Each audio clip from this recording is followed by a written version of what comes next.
Cascade Hoops Talk, Billy D. Join us on Twitter, Cascade Hoops Talk. Hey, today we have Colby Johnson, Mount Marty College. Colby was GPAC All-Conference for Mount Marty. He scored over 1,000 points in 2 years at Mount Marty College. Welcome, Colby. Happy to have you. How you doing? Thank you for having me. So, Colby, you played high school basketball at Smoky Hill High School in Aurora. You had a pretty good career there. You were All-Conference honorable mention, and you played AAU ball at Colorado Elite. Talk about your pre-college experience out there in Colorado. It was pretty good. I think those were like my biggest developmental years. I wasn't as tall, I wasn't as, strong and things like that. So I definitely played a different role on the teams I was playing on. But overall, it was pretty fun. I had a good time in my high school career. So what do you mean by a different role? I was kind of like the glue guy. Here at Mount Marty, I was like the star or like the go-to guy.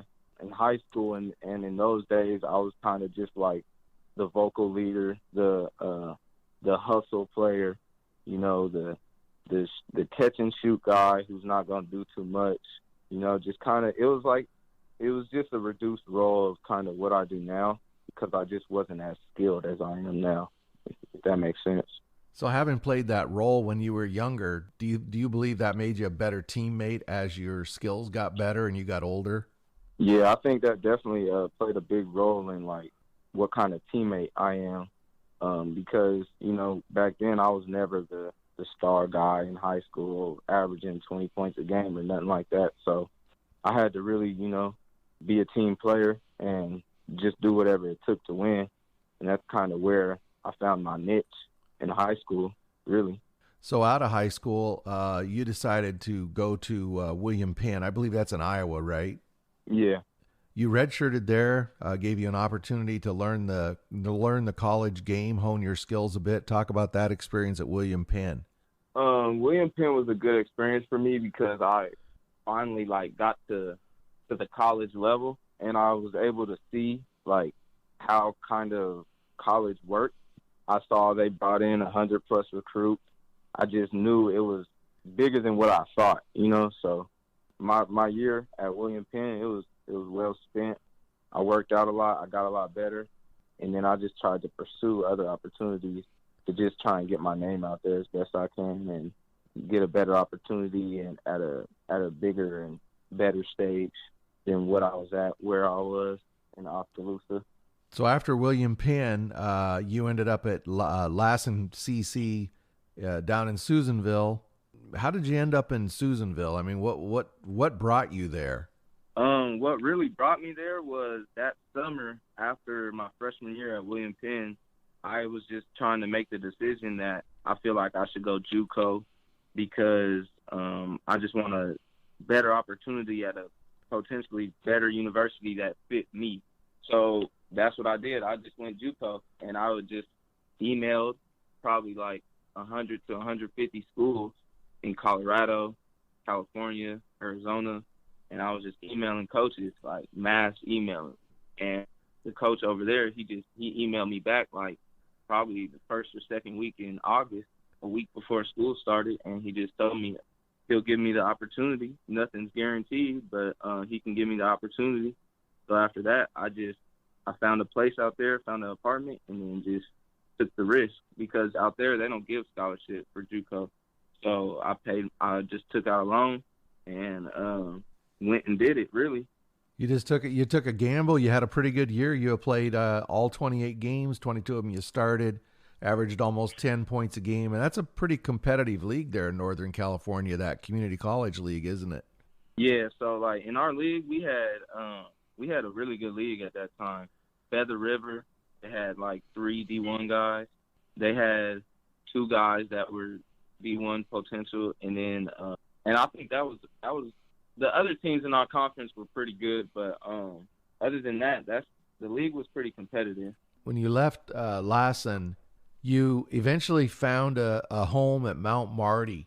So talk about what brought you from Northern California up to Mount Marty.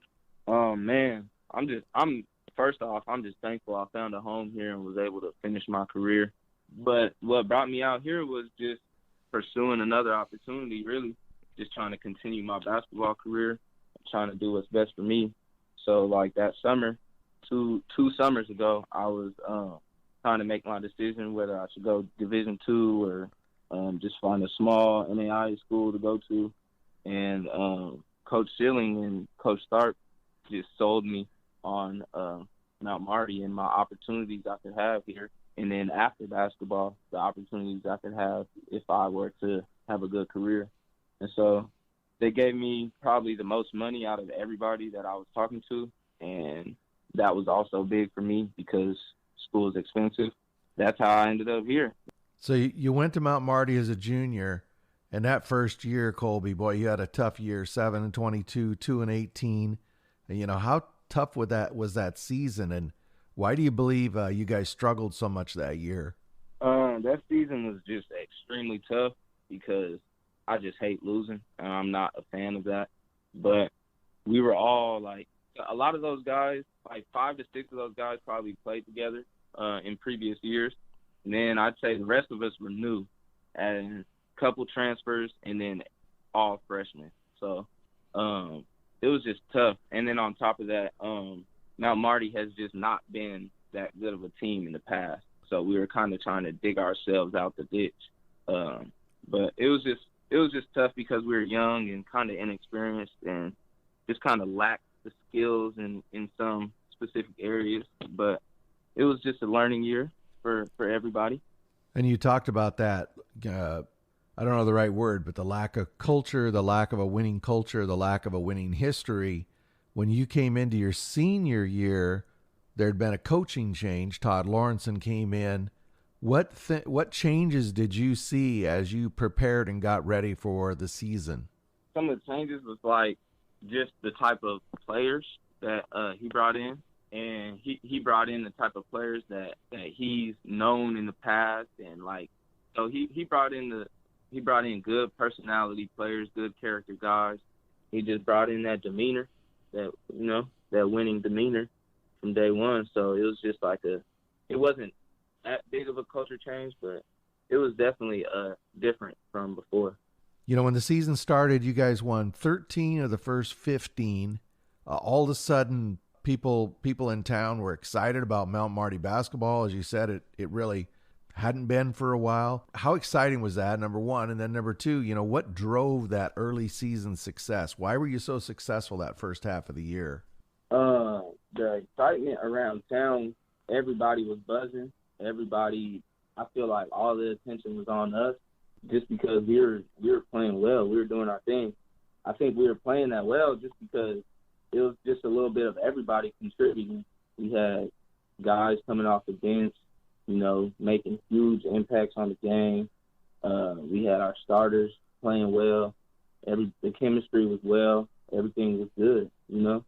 The team morale was good, everything. The offense that you had, because you guys shot a lot of threes, was that something that came in with the coaching change, or was that something you had the year before? Oh, no, that came in with the coaching change.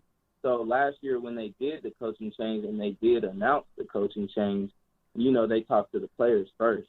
And so Coach Lowe, he came in, team meeting, introduced himself. One of the first things he said was 50% of our shots next year are going to be threes. And then after that team meeting, all of us was like looking at each other, telling like 50% of the shots are going to be threes. This is crazy. But that's just what a lot of our guys do is they shoot, you know. So he was just trying to play to our strength.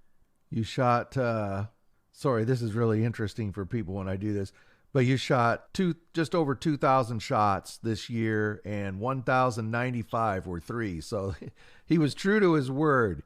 You guys, between you and Chris King, Billings, and Jordan Johnson, you guys shot more threes, just the four of you, than most teams did. You guys shot almost 700 threes, I think I counted up. How was that fun? Was that a fun offense, or, you know, just talk about that offense? I mean, at times at the beginning, like, it was kind of frustrating because everybody thought they had the green light to just jack up threes. I feel like that played a part in it too. It's just like everybody was trying to get their threes up there. But it was fun to play like that. We played a lot more up and down than we did last year, and I like that better than the slow half court offense. But it was cool. So after you started out, you won 13 of the first 15, as I said. Then it was almost like you guys hit a wall. You went 5-5 over the next 10 games, and then you lost the final 3 conference games going into the conference tournament. Yeah. How frustrating was that? What changed halfway through the year? What happened? I think we were just dealing with a lot of off the court issues, and then guys we started losing guys. Guys were having to sit out. It was just a lot that was going on that second half of the season. As soon as we got back it was actually right before Christmas break when things started to feel a little bit weird. But yeah, after Christmas break, things just weren't the same as they were first semester. Did teams It start? was just kind of hard. Did teams start defending you guys differently? Yeah, definitely. They started trying to just ice out me and Chris and play. They were trying to play us differently sometimes, and they just knew the style of game that we played. It was mainly through me, Chris, and Jordan. So they were trying to let other people score and stay in the gaps. And other teams were making a lot of adjustments to try and defend us, but our defense wasn't that very good either. So after the season ended, you lost those last 3 conference games. You're heading into the GPAC tournament, and now you got to travel to Dort. How hard? People say I've never been there, but people say it's a tough place to play. How hard is it to play at Dort? It's real hard. It's like the Cameron crazies of the NAI. But we lost both games to them earlier in the year. The last time we were at Dort in the season, we lost by 40. So going into that game, we had a big chip on our shoulder, and we were just like, man, forget these guys. Let's go ahead and get the dub. So it was a huge game for us, and we all knew it was either win or go home. You had a really exciting game. You won that game by 1 point. How exciting was that? Oh, that was probably the most fun college game I've played in, hands down. So you left there. You knew you were going to be playing on the road for the rest of the way. You pulled off the big win at Dort. And then you had to go to a place that you had some success at. You had beat Dakota Wesleyan both times during the regular season, including a win at the Corn Palace. How confident were you going back to the Corn Palace in the conference tournament? Dude, we were real confident, because we were a tough matchup for them, as well as they were for us, but it was just tough matchup-wise. So we were real confident going into the game, but we knew it was going to be tough. I don't know. I just feel like we just came out and we never played with the chip on our shoulder like we did the game before, because we had beat these guys already, and it wasn't the same as it was for Dort. That must have been a tough night. Ty Hoagland drops 33 on you. You end your college career. I mean, how tough was that ride back to Mount Marty after that game? Shoot, it was real quiet. Yeah. It was real tough. Everybody was just thinking about everything, and it was just basically everything was over. So it didn't really hit me though. It didn't really hit me that everything was over until the tournament started, until the big tournament started. I know the season didn't end the way you wanted to, but you had a good college career. But I think most importantly, you guys were able to put Mount Marty on the NAI college map. You got a lot of attention for the school this year, really turned things around. What are 2 or 3 of your best memories there at Mount Marty? I'd say my best memory was against Dort when we beat them in the playoffs.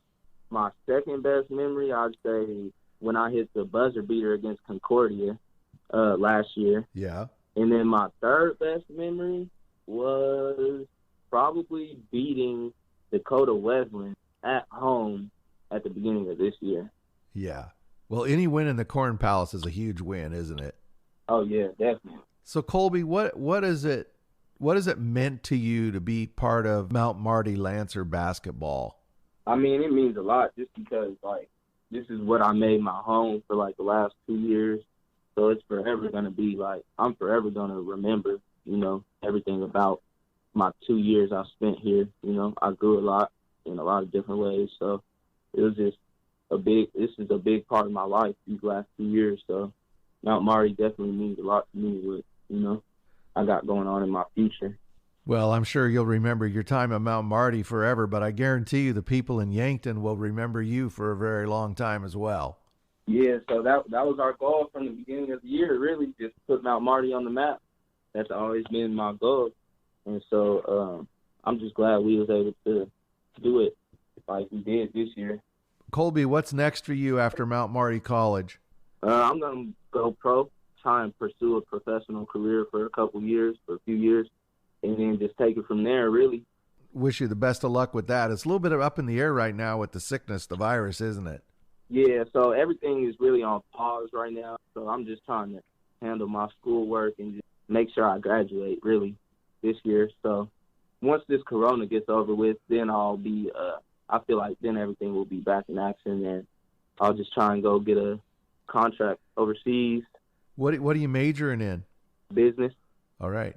Well, it's good to have that backup plan, isn't it? Because basketball ain't going to be there forever. Yeah, exactly. So, I've thought about coaching. I feel like I'll be a good coach one day. So yeah. I want to have a coaching career and help the younger athletes if they want to hoop. Well, I certainly wish you best luck, whatever you do. You guys this year, Mount Marty was always fun to watch. I always enjoyed watching you guys. I really appreciate you, Colby, taking the time being on the show today. Oh, yeah. Thank you. No problem. Thanks for having me.